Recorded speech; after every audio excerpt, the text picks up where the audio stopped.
We need to understand that our voices need to be heard. Our voices need to be echoed. Our voices need to shout out to the world. And we need to recognize this as a powerful symbol of the reason why we should protect free thought, why we should protect free speech. I am 14 and I am in the streets fighting for my right for health care and fighting for my right to be able to control my own body, because if we don't fight for ourselves, then who will? My body, my choice. Todas somos iguales. Todas somos iguales. No la discriminación. Why are you doing that? Why are you doing that? That's why a lot of the white people are afraid, and I don't blame them.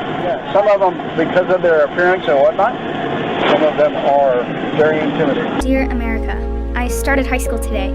The doors are lined with coats of armor. An officer stands with a firearm, and children scan the streets for predators.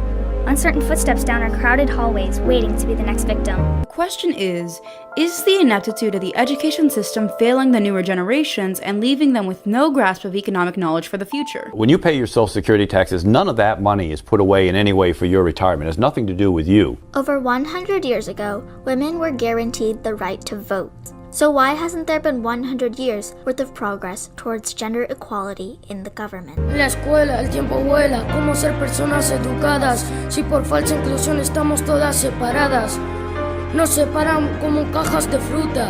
Pero con esta canción cambio las mentes obtusas.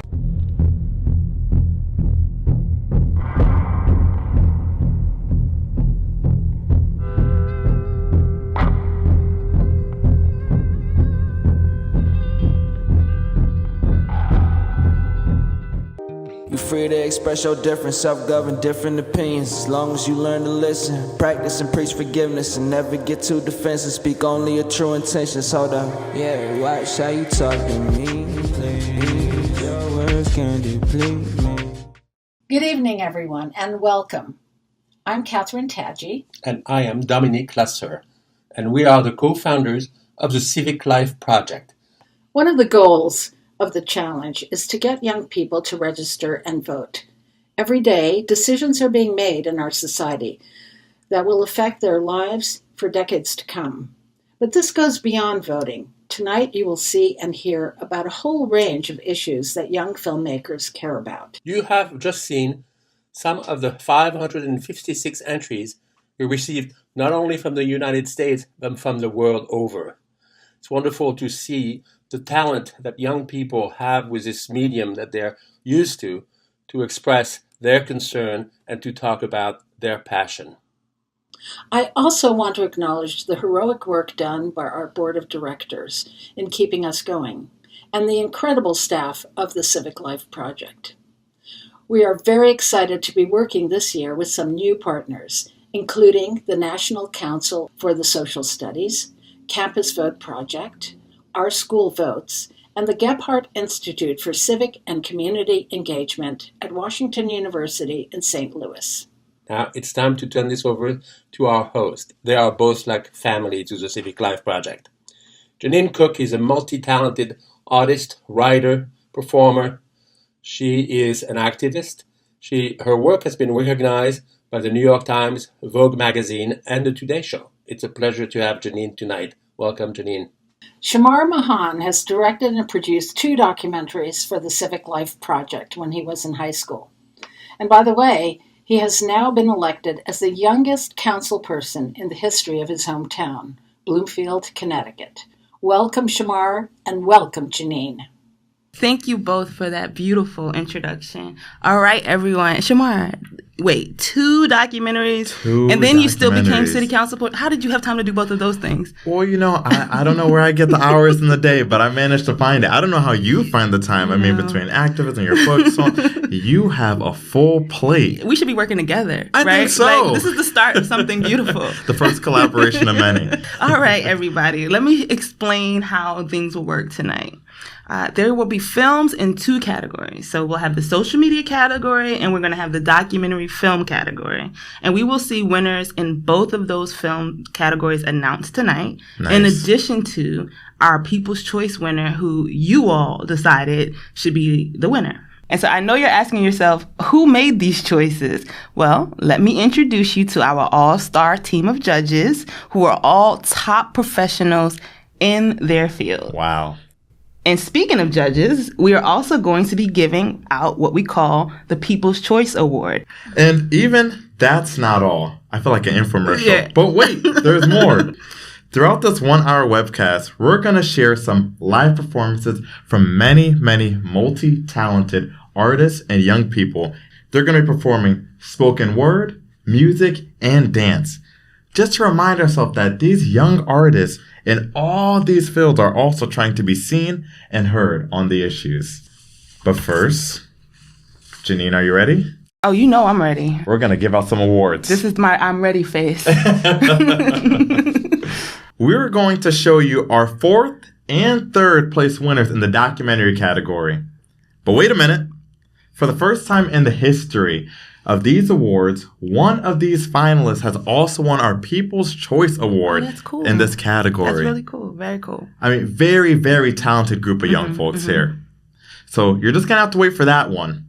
Right now, please join me in congratulating our 4th and 3rd place finalists. Let's take a look, Janine. What do you mean they sold the church? How are you going to buy the church? People that still own the church still have deeds. They're property owners. How is this church sold? I just said, I'm going to go over there and sit. That's the way I was raised, on sit-ins. And I just started sitting there. I sat there for about 2 weeks before Pam Anderson came by and said, Laddie, what are you doing just sitting here? And when I just heard they wanted to tear the church down and build a house, I was just like, oh, heck no, this is our sanctuary. It's not going to work. So she began to sit with me. And as it went, our group grew and grew and grew. So there's a lot of people just came in and said, yes, I will help you fight this fight. Black Lives Matter! Black Lives Matter! Black Lives Matter! Black Lives Matter! Give the church back! Give the church back! Give the church back! Give the church back! We love you guys!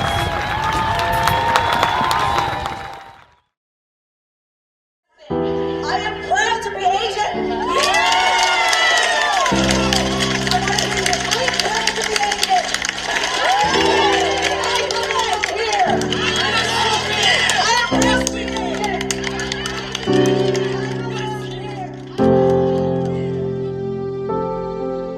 In 2020, overall hate crime numbers declined by 6% from 2019. For the Asian community, hate crime numbers skyrocketed by 145%. Activists in California acknowledged these rising numbers and began the Stop Asian Hate movement to raise awareness and address growing anti-Asian sentiment during the COVID-19 pandemic. The movement gained traction during the spring of 2021, when attacks against Asians gained attention on social and mainstream media. It is heartbreaking to read the news stories of these crimes. On May 20th, 2021, Congress passed the COVID-19 Hate Crimes Act, a law dedicated to improving hate crime enforcement and incident reporting. In today's fairly polarized, somewhat gridlocked environment, on a bipartisan basis, Congress was able to come together and reach agreement relatively quickly. While a bipartisan success, the federal legislation was limited in scope. Thank you to the finalists. Wonderful, wonderful films, right, Shamar? Amazing. You liking it so far? I'm loving it. Okay, so you're feeling it. We promised you talent, and as always, we are delivering.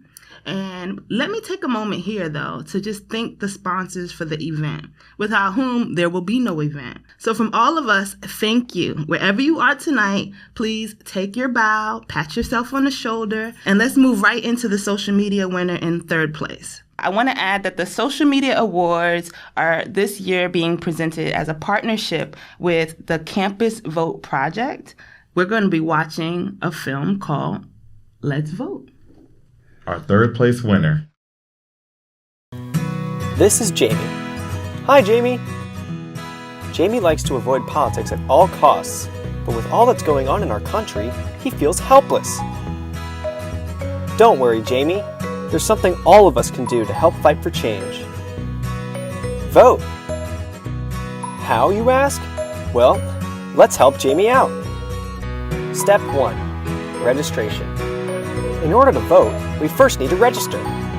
First, go to vote.gov. Once you select your state, you'll be taken to your state's official website. Here, we can see all the different ways to register. Looks like Jamie's choosing to register online. Nice choice. After a few days, you'll get your confirmation, and hey, look at that, Jamie's registered. Nice work, Jamie, but we're not done yet. Step 2, voting. Now, Jamie needs to decide how he's going to vote. This year, we have a bunch of different options. There's in-person, which would require Jamie to go to a physical location. There's mail-in voting, which entails sending a special ballot through the Postal Service. And there's out-of-state absentee ballots, which are great for anyone who's going to be out of their home state on Election Day. What to choose? In person. Great choice. That was great, Janine, wasn't it? It was pretty good. It was actually really good. Now, that was great. And now there's more to come. There is more? There's always more. Okay. As you said, we're here to deliver. Okay. Now, we mentioned earlier that we're going to mix things up a little bit by sharing some live performances. The same issues and the same urgency that drives filmmakers and storytellers like myself and Janine here to make documentaries can also drive artists to make art. So maybe we can see some connections here. I think we will definitely see connections here. There's something in the ethos. The stars are aligning. Exactly. Let me introduce you to one of our Civic Life Youth Advisors. Welcome, Adrija Jana, a performance artist with her original work, As We Do Not Know Democracy. Adrija Jana. A murky cauldron of feelings, frothing, bubbling, simmering for centuries, yet not quite daring to overflow. One more pinch of explosive added. One more lash of the whip, once more arsenic hands grasp our hearts, cracked lands and cracked minds. Dim light of the oil lamp. Eyes and wounds glow bright. Whispers of silence corroborate we won't swim anymore in this river of pain, foot by foot, step by step. Against the tortured disrespect, against the ones who snatched our lands, trampled upon our dignity and love. And so we fought for freedom, sweet freedom that came in fountains of sweat and blood, blood that still dries on the walls, blood that colonizers stepped on as they left. And freedom came with something more, democracy, and trains full of bodies of those who once loved and lived as our country was torn apart into two blood-torn enemy lands. Those ones of the same heart now had their souls shattered apart and hated as they once loved. And yes, freedom did come, a burst of light in a sea of dark, but as it came, it showed us all the scars left by the Azadi Ki Jang. And yes, freedom did come, and tired minds and battered souls, democracy was what they finally chose. And as we cheer for democracy once more, remember, it was not easily brought. So treasure it well, so you know. Blood and sweat and cold prison jails, shackles and massacre, and walking miles on a bed of thorns, and the destruction of what we once held dear. And then, as the cauldron finally overflowed, the end of an era. And that was how democracy was fought for. Thank you, Adrija. Wow. So let's move on. We're going to get into the People's Choice Award. I am very pleased to finally announce our People's Choice winner in the documentary category, Anna Cottrell, Teach Me.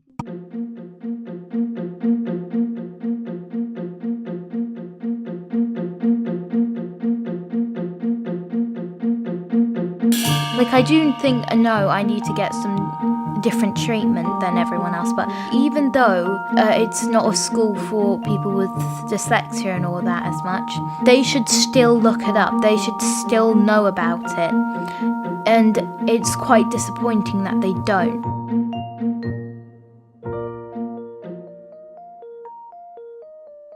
The word different means, I think different means like unique and special. Something what isn't usual. Well, no one's normal. So different it's just a different person. So the word different doesn't mean much to me. It just depends who you ask. I would say I think the word different means you stand out more than everyone else in a crowd. Because you might be wearing big clown shoes and then everyone else would be wearing like a school uniform. It's a bit like a puzzle and I don't really fit into the puzzle. I'm still just as the same as you. I just have something different about me. I usually masked. I never knew it was happening, but it was just like acting like everyone around you. Like when you have to read something or you have to sit still for a long period of time. That's quite hard. We're just got to be moving, got to do something. You just, yeah. You just end up annoying everyone.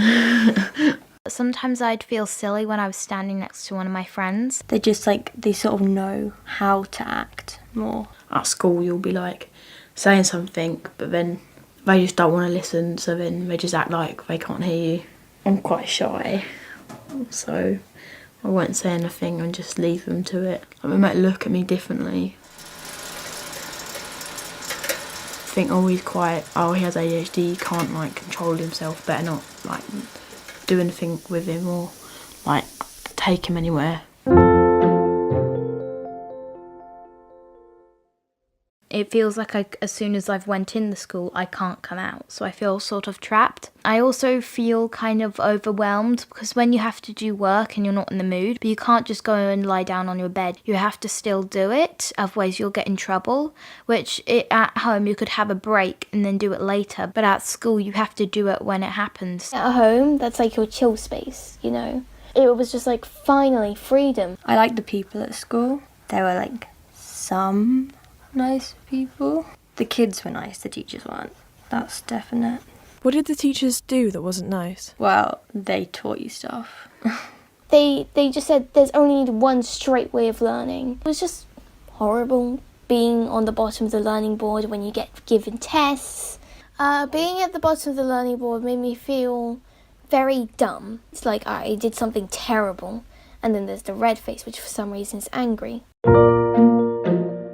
I just don't like learning, like people telling me stuff. I like to find it out myself, find it easier. Because how are kids gonna learn stuff if like they can't even learn how to be in charge of themselves? They just don't give them any opportunities to do anything they want. What's something you would want to do in school but you couldn't? Probably like choose my own lessons, get to choose what I do every day, and just have the resources. Sometimes teachers tell me to do a math problem or something like that in a certain way, but for me, I would do it in a different way because the way they tell me doesn't make sense. So the main problem is the teacher's not understanding at all.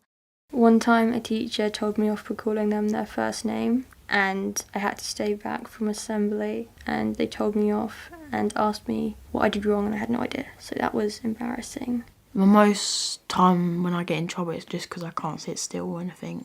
It's like when you put like hot chocolate on something like in a pan and it boils up to the rim, but then it stops. But then with me I just keep going and keep going, so I just end up getting like removed out of a class or something and getting told off. Once the teacher has told me off, while it's happening, I feel like my heart's beating really fast, I'm turning a bit hot, and then as soon as it's over, my stomach sort of sinks. It would be horrible to know that these teachers were like dissing on you when they're meant to be the grown-ups.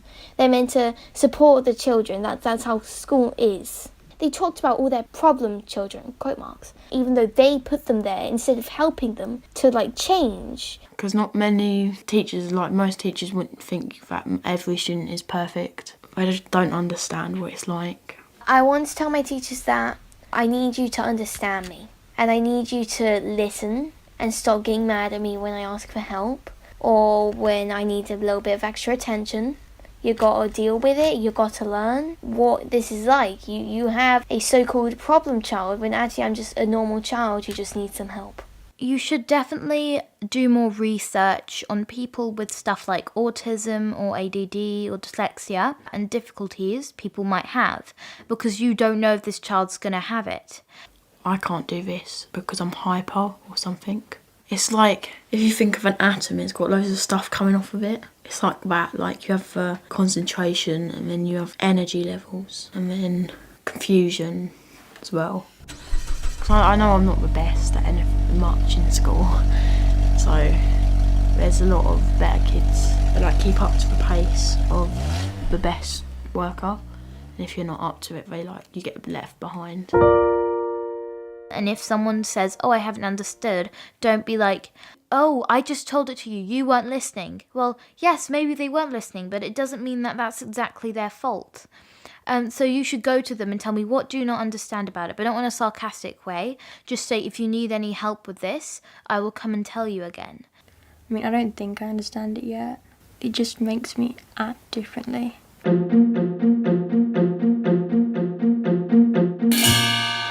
Outside of the box. I'd say it means you're not ashamed to like be yourself. There's nothing bad about being different. And I'm different. Deal with it. Anna, do you know that you just won $500 for your film Teach Me? $500. That's ridiculously exciting. Thank you so much. Yeah, congratulations, Anna. You just won the People's Choice Award in this documentary category. I'm corrected. Actually, you just won $1,000 in your category. Woo, it just went up. She was good with 500. Double is good. It doubled, just that quick. Congratulations, Anna. So, Wow. Anna, where'd you get the inspiration from for this film? I guess kind of I got the inspiration the same way I think anyone gets any inspiration for like any type of film, you know, fiction or factual. I started to kind of just reflect on some of my own personal experiences in my life. And I had some difficult experiences with my own educational needs at school. Mm-hmm. And it was that moment of realizing that I feel like I need to be a part of this conversation and find a way to at least start to initiate conversations in groups around me. Mm-hmm. And so then, I had some like difficulties with my ADHD and dyspraxia, and I was actually not diagnosed at school for ages, which I actually think is quite common, especially among young girls. Mm-hmm. And when I made the documentary and I was talking to all these people and like, especially afterwards, once I got the response from some communities from the film, I realized that like it was not unique to me at all. Mm-hmm. And that it was much more of like a universal issue.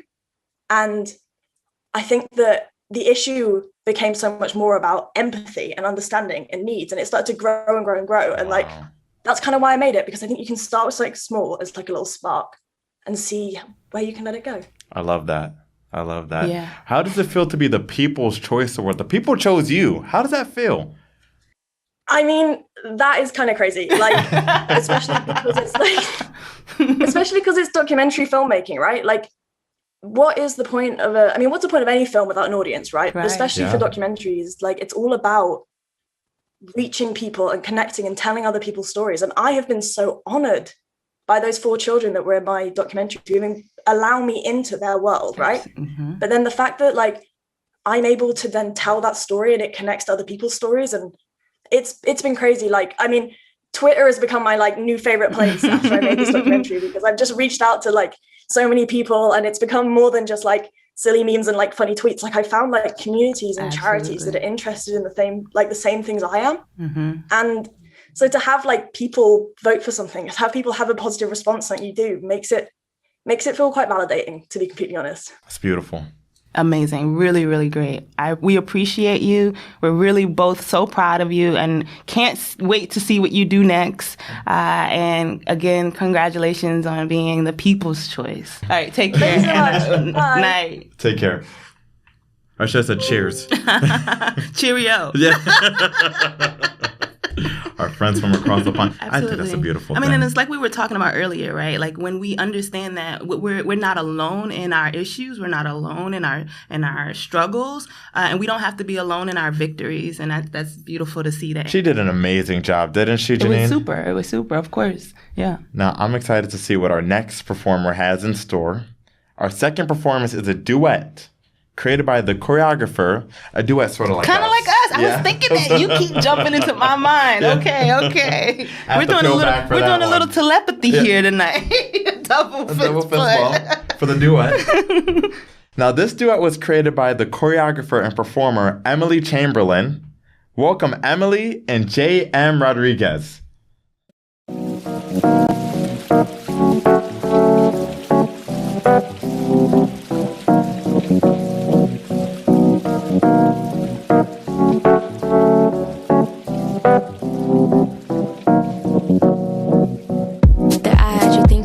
Thighs in a room full of fallen hope and tainted skies.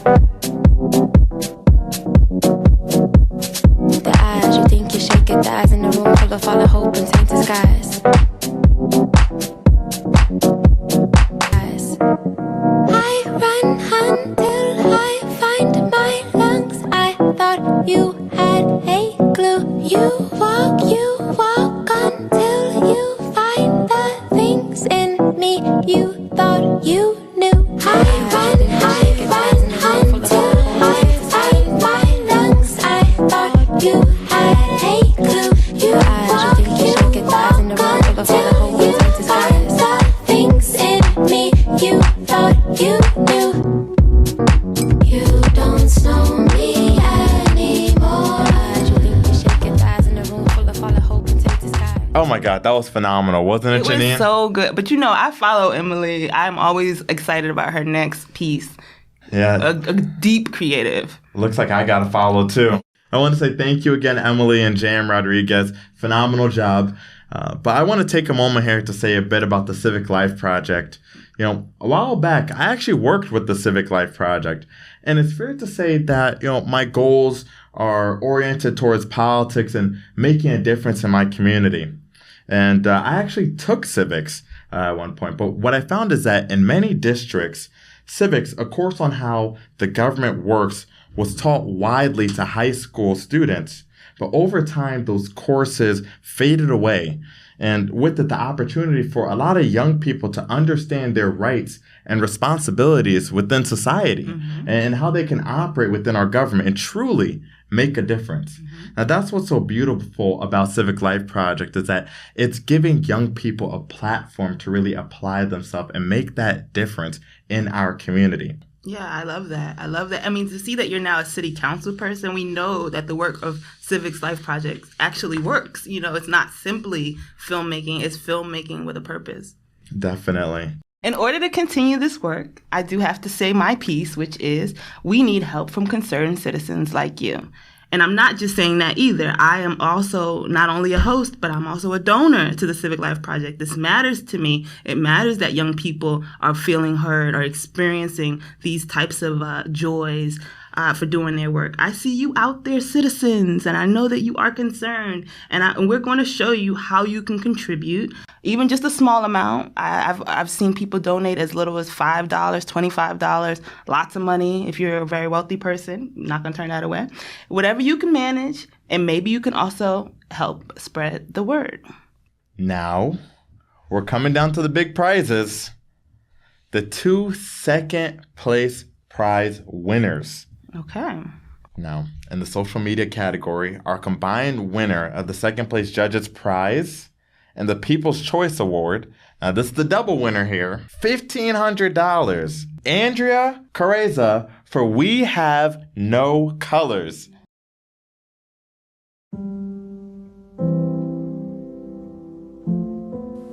Io non sono nera. Tutti mi chiamano così, ma non è così. Non sono uscita dal grembo di mia madre dicendo «Ciao a tutti, sono nera». La società mi ha insegnato ad esserlo. A te è stato insegnato a chiamarmi così. È un'etichetta.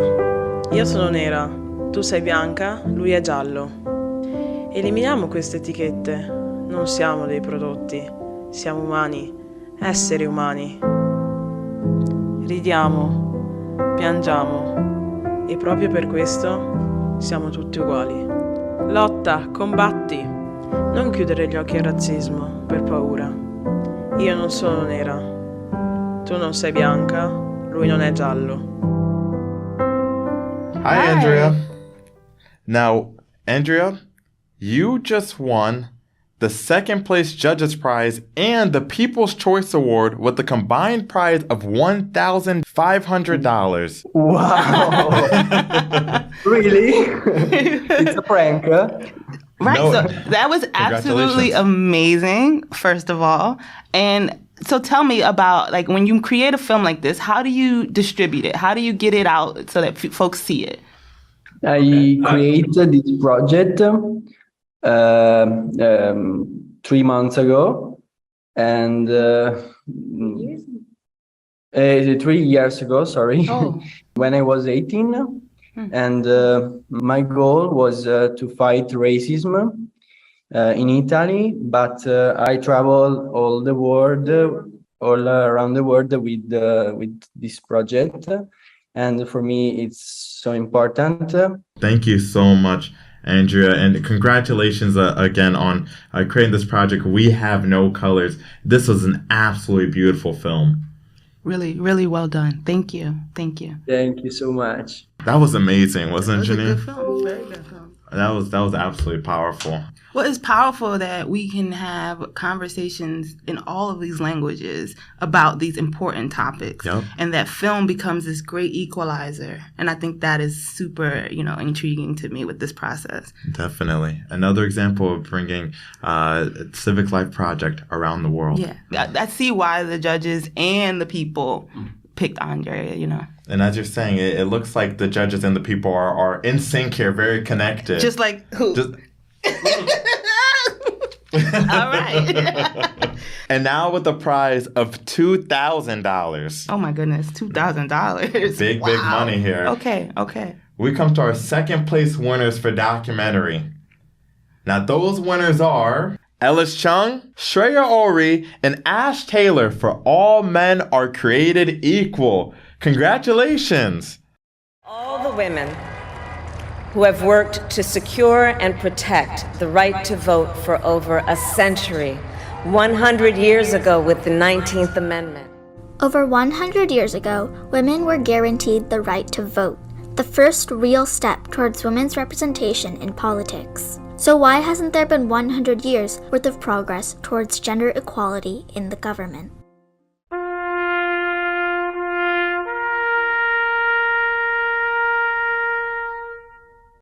The late Supreme Court Justice Ruth Bader Ginsburg once said, "I'm sometimes asked, when will there be enough women on the Supreme Court? And I say when there are 9. People are shocked. But there had been 9 men, and nobody's ever raised a question about that." Females make up 50.8% of the American population, yet they make up less than 28% of the American government, and there has never been a female president in the country. If our country isn't truly representative and isn't truly a place where anyone can serve and lead and contribute who wants to, then we're not really a democracy. Despite the progress that has been made towards equal representation of women in government, the United States is still behind other countries, and women are still seen as unfit for government positions. And it's not a global issue. America is ranked around 77th out of 193 countries in terms of female representation in government. To gain more knowledge on this subject, we spoke to Brooke Learman, a member of the Maryland House of Delegates, as well as an attorney who has experience as a woman in office. Many of our peer nations have had women presidents, women prime ministers, many more women executives, many more women mayors, many more women in office in general. Additionally, about 70 other nations have had a female head of government or state. We spoke to Ann Moses, the founder and president of Ignite, a nonprofit organization that trains young women to become the next generation of political leaders. So in other countries, they actually have quotas about how many women actually need to serve in their legislatures. Over 50% of countries have implemented these gender quotas, giving them a greater representation of both genders in their government. America is not one of these countries. And so I think we're going to be lagging behind the world for a good long time. Boys and girls are both influenced at a young age, impacting their desire to take part in politics. While some girls inherently enjoy politics, many are actually dissuaded from entering the field. Young boys are actually told and rewarded for their leadership skills and suggested that they would be great political leaders by both schools and in families, way higher than girls are. It is crucial to have more women in government so that girls have strong female political role models to inspire them. Once women actually run, they often face a double standard, stopping them from achieving many titles. Cecily Basker is the current mayor of the town of Chevy Chase, as well as a lawyer who has experience with this issue.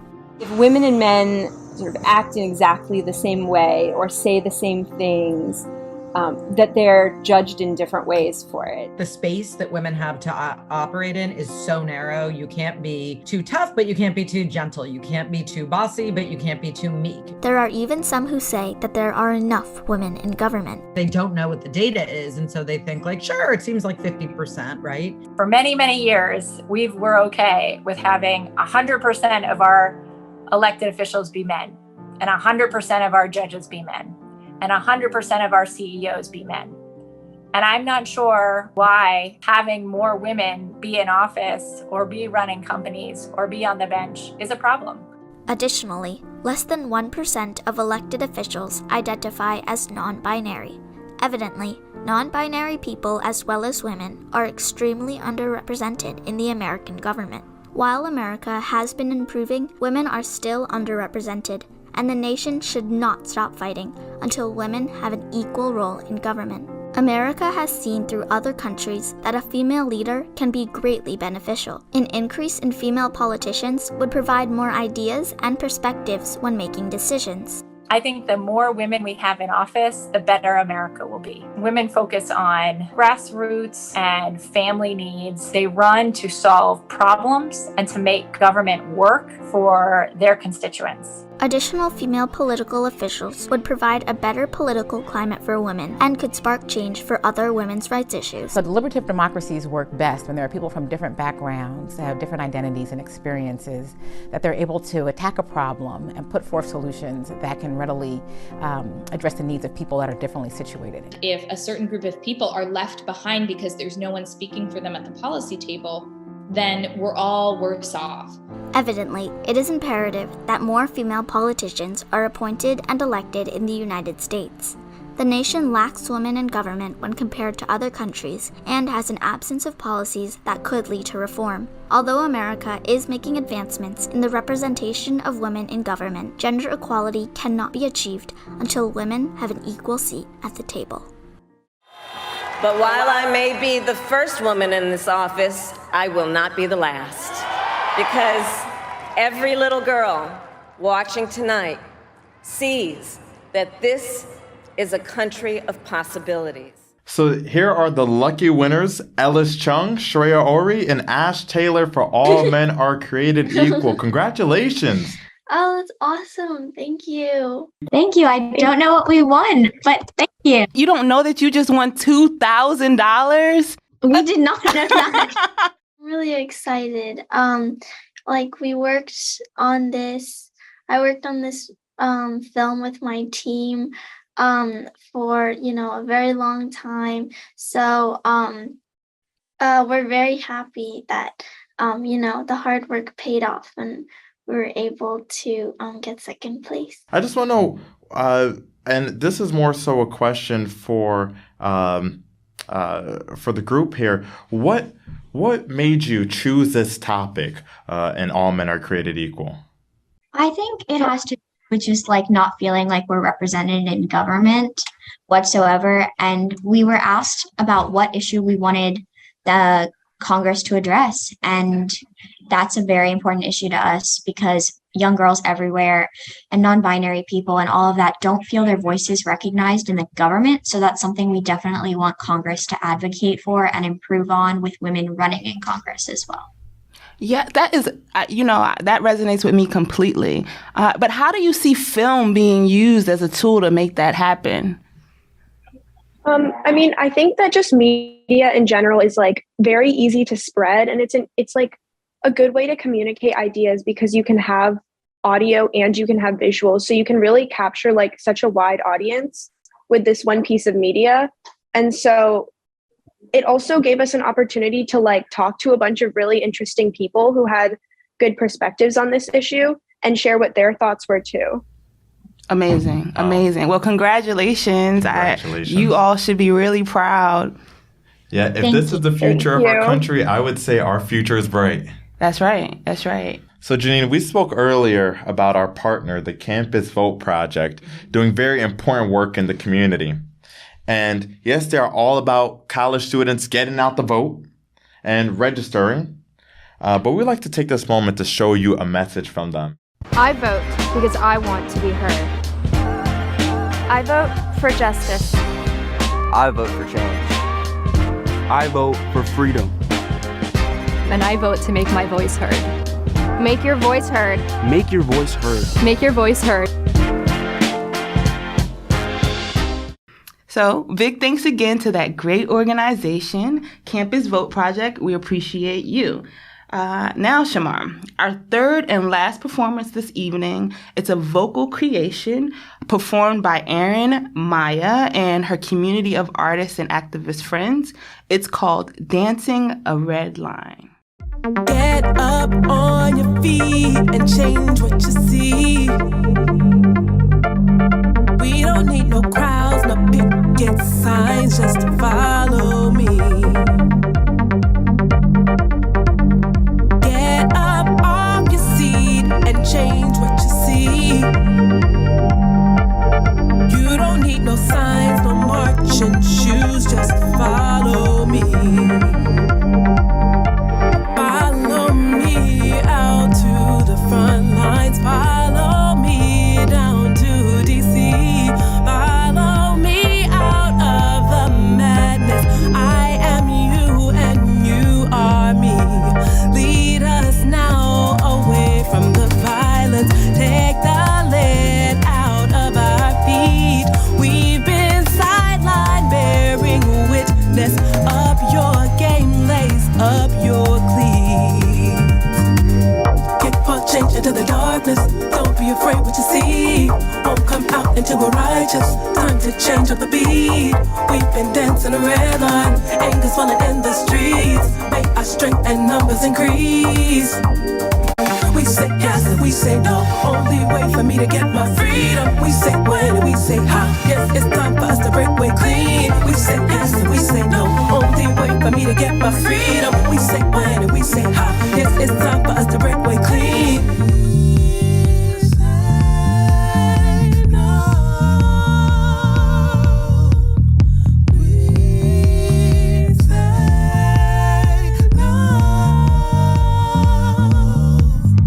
We say yes and we say no. Only way for me to get my freedom. We say when and we say how. Yes, it's time for us to break away clean. We say yes and we say no. Only way for me to get my freedom. We say when and we say how. Yes, it's time for us to break away clean.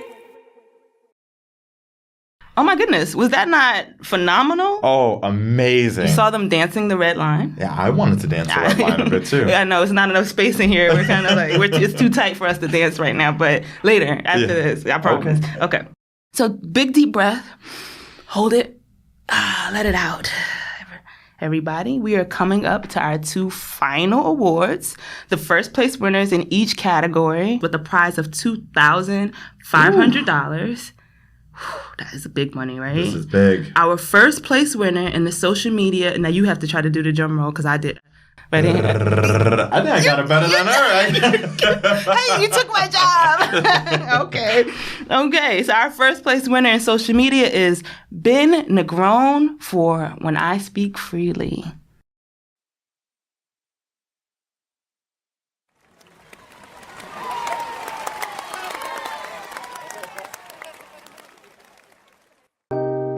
You free to express your different, self-governed, different opinions. As long as you learn to listen, practice and preach forgiveness, and never get too defensive. Speak only your true intentions. Hold up, yeah, watch how you talk to me, please. Your words can deplete me.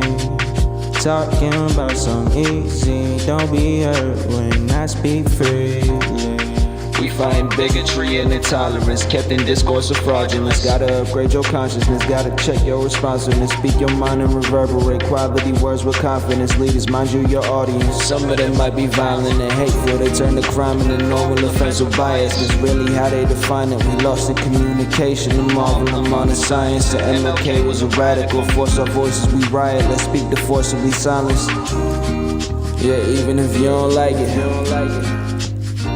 Yeah, watch how you talk to me, please. Your words can deplete me. Talking about some easy, don't be hurt when I speak freely. Yeah, watch how you talk to me, please. Your words can deplete me. Talking about some easy, don't be hurt when I speak freely. Support your sisters and brothers, they silence people of color. Right now my lyrics is governed, know exactly you about to hear them. So take a look in the mirror, you exactly what they preferring. So never withhold the truth, they ain't ready for y'all to hear it. So, homie, why hate me? If I can't speak, then I ain't free. Watch how you talk to me, please. Your words can deplete me. Talking about some easy, don't be hurt when I speak freely. Yeah, watch how you talk to me, please. Your words can deplete me. Talking about some easy, don't be hurt when I speak freely.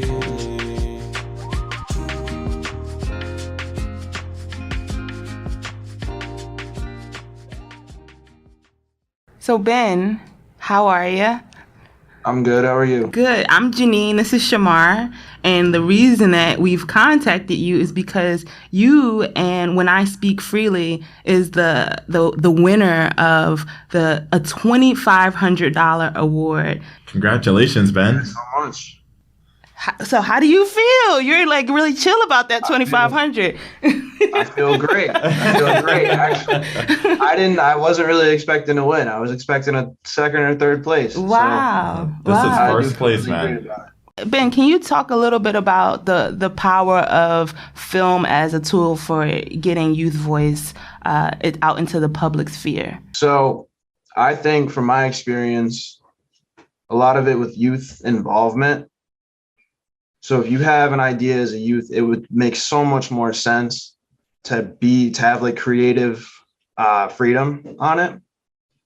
And that's just one thing like I feel like the youth doesn't have a lot of in a lot of situations. So when you can be free with what you want to do and you can make it the best possible thing you can, then that's what really makes a difference. And that's what I feel would make more youth want to contribute. Now, Ben, just to follow up on that, what does this project mean to you? I heard you talk a bit about the youth voice, but what does this project mean to you? I think it's a lot different than anything I've ever done.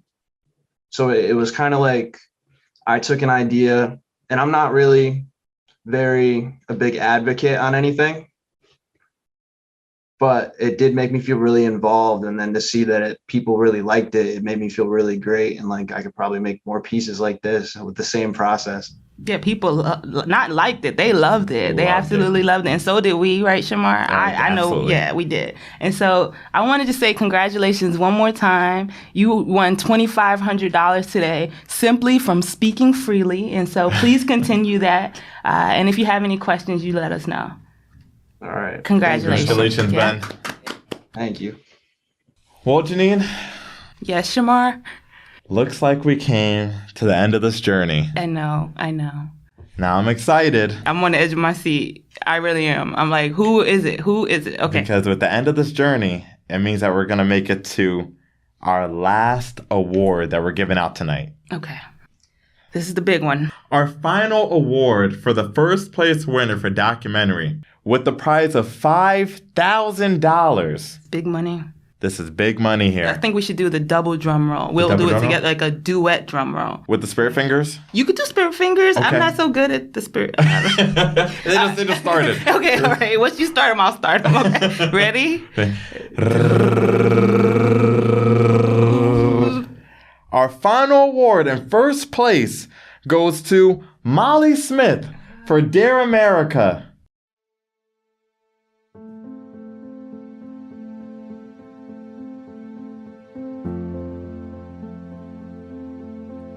Dear America, where have you been? You used to tell me stories of hope and bravery. You used to tell me about the flag that's still there. One nation under God. I used to wear red, white, and blue, singing our songs in the summer heat. You never come outside to play anymore. Mommy says it's because you're trying to keep out terrorists. What's a terrorist? Dear America, I started high school today. The doors are lined with coats of armor. An officer stands at the firearm and children scan the streets for predators. Uncertain footsteps down our crowded hallways, waiting to be the next victim. Dear America, my school had its first lockdown. We were told to hide in the corner, silent. Waiting for the attacker through a thin wall. Why do we wait in the shadows? Why do we wait to be shot? Dear America, how many final texts will students have to send to their parents under a desk for us to be safe again? Dear America, a school near me was attacked on Valentine's Day. I watched television in horror, blood boiling in my body as I saw the death toll rise. My stomach churned as we returned to school the next day, as if nothing had happened. Students laughing because we are so used to these occurrences that it is nothing more than an afternoon thunderstorm. When did children become secret soldiers? And when did schools become a battlefield? Dear America, I know what it means. Terrorism. We learned about 9/11 in history class. Dear America, when did my city become a hashtag? You told me this would never happen to me. You promised me that my streets weren't crowded with mentally ill, that they are the real problem. But I'm starting to think that the problem is you. Dear America, why does the flag fly in the middle more than the top? America, why do you think that thoughts and prayers are enough to save us from being another news story? Dear America, today a lady was telling us we are strong, that my generation is braver than hers. Maybe it's because we were forced to be this way to survive. Maybe it's because she was too afraid to say the words gun violence, and we are not. Our hearts break for Boston. Colorado. Orlando. New York. Texas. Parkland.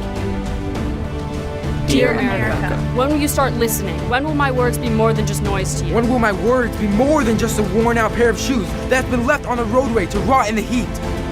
I have a mouth but no one's listening. Why are my words the cold, dead silence of an empty house? Or a scream at the bottom of a swimming pool? Dear America, please write back soon. Love, Taylor. Lucas. Ben. Emily. Evan. With love,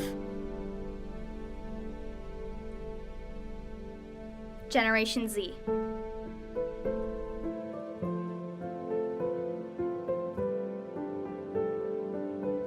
Hello, Molly. How are you today? I'm good. How are you doing? I'm happy to announce that you just won first place winner for documentary and the $5,000 award, Molly, for your film, Dear America. Oh my gosh. Wow. That is actually the best news ever. That is so exciting. I made this film with a hope that it would really touch people.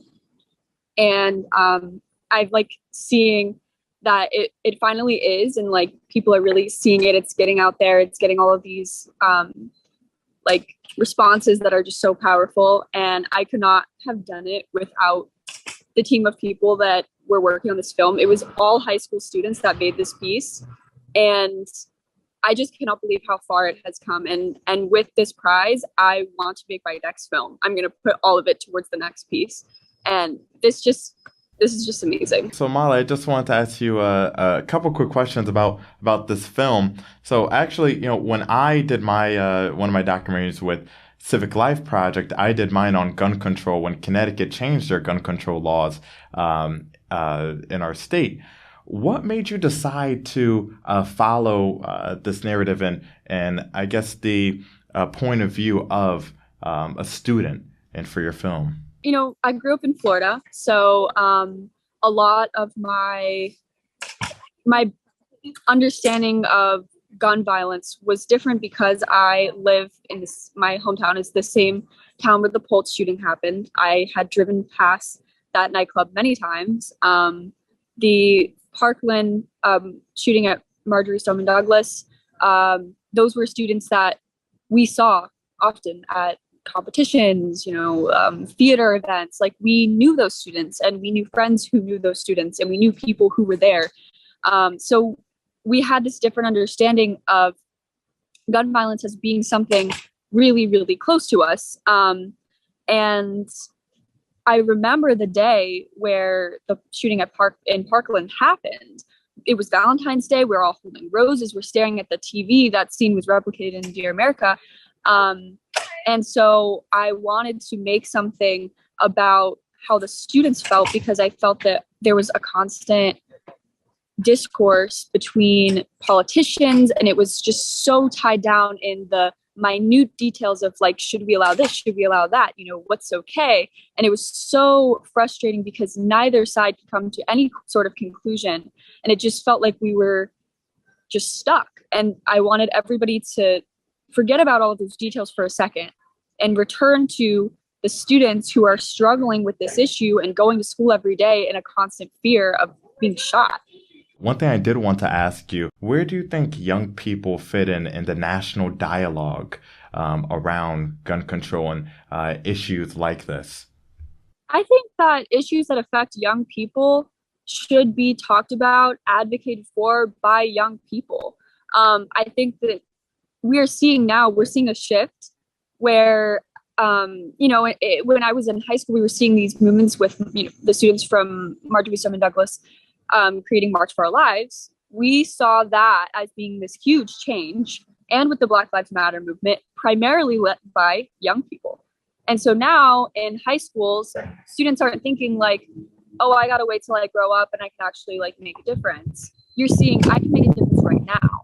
There are things that I can do. There are steps that I can take. And, it is true that like, you have to sort of wait for these people to like grow up and be able to get power in government. And you do still need the help of your elders and stuff to make these things happen. But it's no longer a thing where we're saying, oh, young people, like they're still growing up. They don't know what they're talking about. Now we're saying like, okay, let's listen to these students. They have something intelligent, important to say.